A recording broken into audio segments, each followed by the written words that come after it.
Baik, selamat malam teman-teman TL 2024. Jadi di sini aku akan menjelaskan sedikit soal materi seminggu ketiga riset operasi. Oke, jadi untuk materi minggu ketiga ini itu mirip-mirip sama materi minggu pertama, di mana kita pakai pemrograman dinamis. Nah, di sini case-nya adalah kita mempunyai modal sebesar 5 miliar. Aku tulis di sini ya, 5. Jadi modal kita itu secara keseluruhan itu adalah 5 miliar.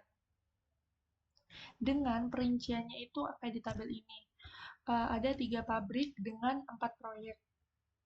Jadi ini ada kolom cost dan ada kolom revenue, di mana cost itu merupakan seberapa banyak modal yang kita pakai, dan revenue ini adalah seberapa banyak pendapatan yang kita dapatkan dari modal tersebut. Oke, di sini misalnya di pabrik pertama dengan proyek kedua, itu ketika kita menggunakan kosnya satu, maka kita akan mendapatkan 5. Kayak gitu. Jadi secara singkat cara membacanya kayak gitu. Nah, terus di sini tuh ada 3 tahapan untuk tahu jalur mana yang paling oke gitu, teman-teman. Itu tuh tergantung seberapa banyak pabriknya atau seberapa banyak iya, ininya kayak ininya pabriknya gitu, kayak tempat mengeksekusinya gitu lah. Itu tergantung itu kan. Nah, karena di sini ada 3, maka ada 3 tahapan gitu. Oke, langsung aja untuk tahap pertama ini, teman-teman, yang paling pertama diperhatikan adalah ini. Karena kita punya modal maksimum adalah 5, maka di sini itu X ini diisi dengan biaya.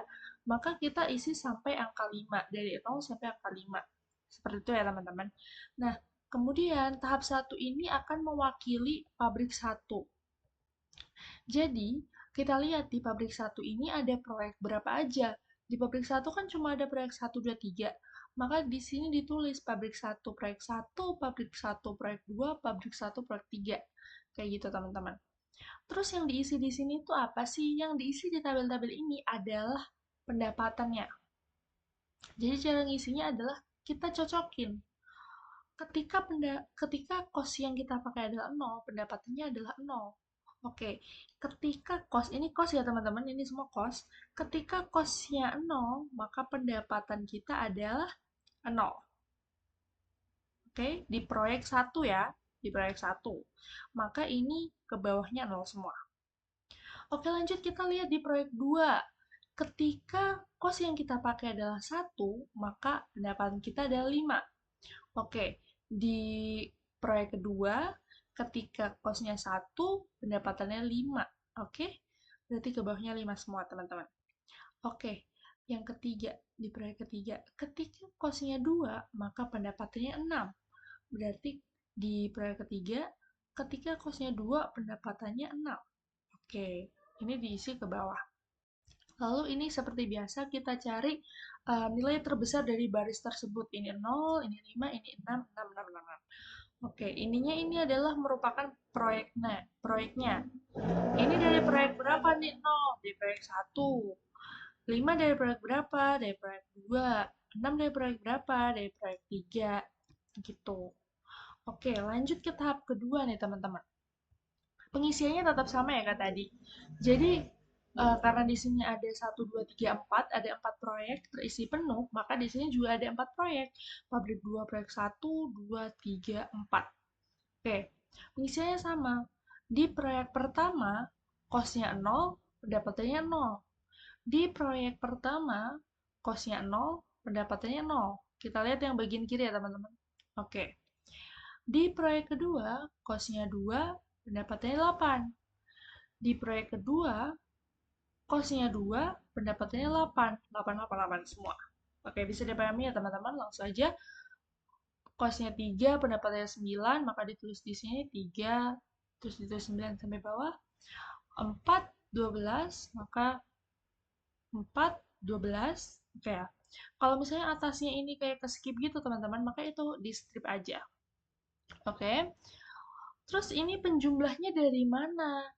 Asal-usul penjumlah ini adalah dari sini teman-teman, solusi optimalnya dari F1X1.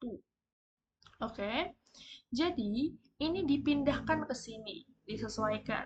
Jadi ini ke sini, ini ke sini gitu, berurutan.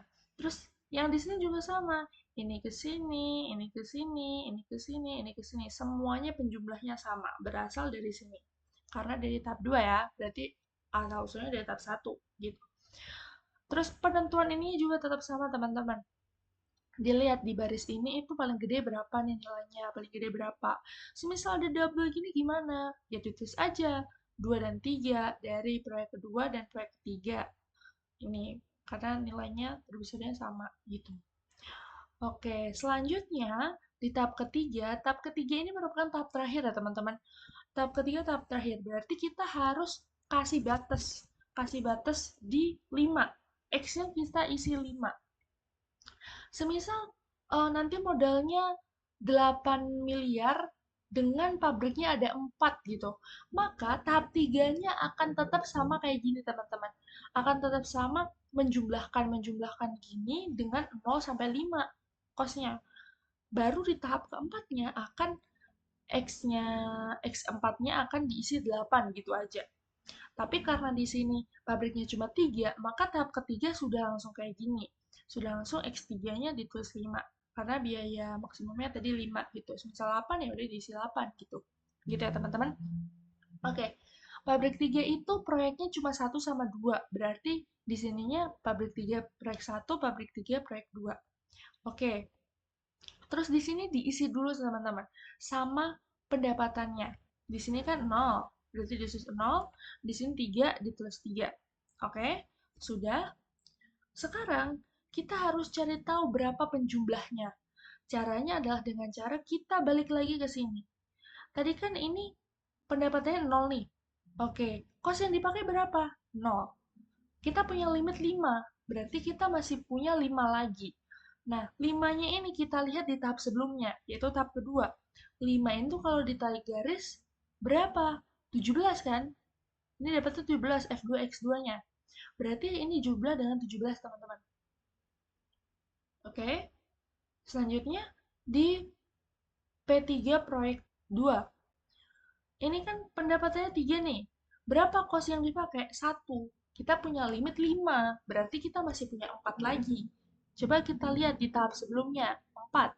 Berapa X2-X2-nya? 14. Berarti kita jumlah dengan 14. Kayak gitu teman-teman.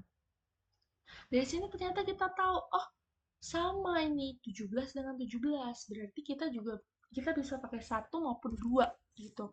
Bisa pakai 1 maupun 2. Kayak gitu. Oke, sekarang kita sudah menyelesaikan semua tahapannya. Sekarang gimana caranya kita bisa tahu rutenya yang bagaimana? Gitu.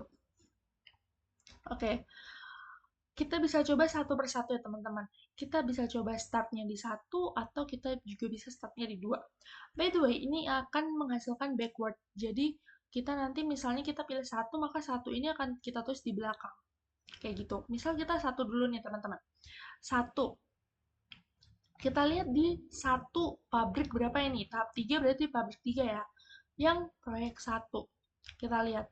Kosnya berapa sih ini? Oh, kosnya cuma 0. Berarti kita masih punya 5 lagi. Ya nggak? Maka 5 kita lihat di tahapan yang kedua. Karena tadi dari tahapan ketiga, kita naik ke tahapan kedua. Kita lihat 5. Kita tarik sampai kanan. Oh, 4. Kita tulis dulu 4. Pakai 4. Kita lihat lagi 4. Berarti ini kan pabrik 2, proyek 4 kan? Maka kita lihat pabrik 2, proyek 4. Dia pakai kos berapa sih? Dia pakai kos ternyata 4. Tadi 0, sekarang 4. Berarti kita punya berapa lagi? Kita punya satu lagi kan? Oke, sekarang kita lihat satu di tahap pertama. Satu, satu ini kita tarik ke kanan. Oh, ternyata 2. Kita tulis dulu di sini 2. 2 itu berapa? Berarti pabrik 1, proyek 2. 1. Oke, berarti pas ya? Pas. Biayanya itu adalah 140. pas, tidak melebihi budgetnya kita, yaitu 5 miliar. Oke, selanjutnya kita coba untuk yang startnya di 2. Kita tulis dulu ya, 2 di belakang sini. Oke, kita lihat 2 di pabrik 3. Dia memakai kosnya itu 1. Berarti kita masih punya berapa lagi? 4. Oke, kita lihat 4 di tahap sebelumnya lagi, di tahap 2. Oh, di sini ada 2 ada 3 nih. Berarti kita bisa tulis 2 atau 3. Oke, kita lihat satu-satu. Kalau 2, 2 di pabrik 2 ya teman-teman. 2 di pabrik 2 berarti ini. Kita punya 2. Berarti tadi kita udah punya 1, punya 2, berarti kita udah punya 3. Kita sisa 2 lagi. 2 ini kita lihat di sini. Oh, 2 ditarik ke kanan. Ternyata 3. Kita tulis dulu nih 3. Nih, udah tulis 3. Kita lihat pabrik 1, proyek 3. Oh, ternyata di sini 2. Berarti tadi ini ya, aku ingat lagi. Berarti tadi 2, 2, 1, 5. Betul ya, berarti teman-teman gak melebihi budget. Oke, karena tadi ini 2 atau 3, maka kita coba lihat yang di sini. 3 di tahap 2, berarti 3 di pabrik kedua. 3 di pabrik kedua berapa nih? Oh, 3 ternyata. Berarti kita sudah punya 4 ya. 1 sama 3. Berarti sisa 1 lagi. Kita lihat di sini. 1 itu berapa sih? Oh, 1 itu 2. Kita tulis dulu 2. Oh ya, ini salah ya teman-teman. Tadi pas di kelas juga Pak Paji sudah klarifikasi gitu. Oh, ternyata 2. Kita tulis 2 ya. Udah kita tulis 2, kita lihat. Pabrik 1, proyek 2. Dia biayanya adalah 1. Berarti benar ya teman-teman. 1, 3, 1. Hasilnya 5. Nggak melebihi budget. Oke, berarti dari persoalan ini kita bisa menggunakan kombinasi ini, maupun ini. Dengan nanti laba yang kita hasilkan adalah 17. Sama dari ketiga jalur ini. Mungkin kalau mau di cross check, teman-teman bisa lihat satu persatu ya. Misal nih, di tahap 1 ini kan 2. Berarti ini dia dapatnya 5 nih. Dia dapat 5. Terus di pabrik kedua dia pakai tahap 4. Nah, ini dia dapatnya berapa nih? 17. Terus di tahap 1 dia nggak dapat apa-apa. Berarti dia bener kan dapat eh, pendapatannya itu adalah 17. Oke. Kalau mau cek lagi, ini yang 3. 3 di pabrik 1, dia dapatnya 6. 2 di pabrik 2, dia dapatnya 8. Berapa nih? 14. 14 terus 2 di pabrik 3. 2 di pabrik 3 dia dapat 3. 14 tambah 3, 17. Betul ya teman-teman? Oke. Kalau yang ini berarti 2 di pabrik 1. 2 di pabrik 1 itu dapatnya 5. Terus 3 di pabrik 2. 3 di pabrik 2 dapatnya 9. Itu 14. Terus yang ini 2. 14 tambah 3, 17. Betul. Berarti semua jalan ini dapat menuju pendapatan 17. Seperti itu. Terima kasih.